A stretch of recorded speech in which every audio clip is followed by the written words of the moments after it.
ഒരിക്കൽ അബൂ ഹുറൈറ റളിയല്ലാഹു അൻഹു ഖുർആനിലെ ഒരു അർത്ഥം അറിയാൻ വേണ്ടിയിട്ട് മഹാനായ അബൂബക്കർ സിദ്ദീഖ് റളിയല്ലാഹുവിന്റെ ചാരിത്രത്തിലേക്ക് പോയി.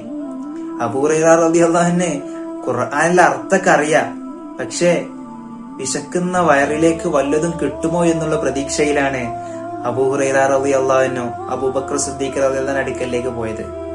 സിദ്ദീഖ് റളിയല്ലാഹു അൻഹു അർത്ഥം പറഞ്ഞു കൊടുത്തു, പക്ഷെ കാര്യം മനസ്സിലായിട്ടില്ല. പിന്നീട് അവിടെ നിന്ന് ഇറങ്ങി ഉമർ റളിയല്ലാഹുവിന്റെ അടുക്കലേക്ക് ചെന്നു. ഉമർ റളിയല്ലാഹു അൻഹു അർത്ഥം പറഞ്ഞു കൊടുത്തു.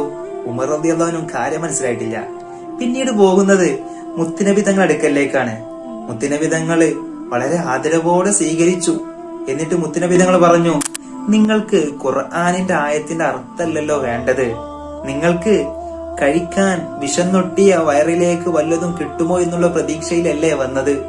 മുത്തുനബി തങ്ങൾ മഹാനവറുകളെ കൂട്ടിക്കൊണ്ടുപോയി ഭക്ഷണം കൊടുത്തു.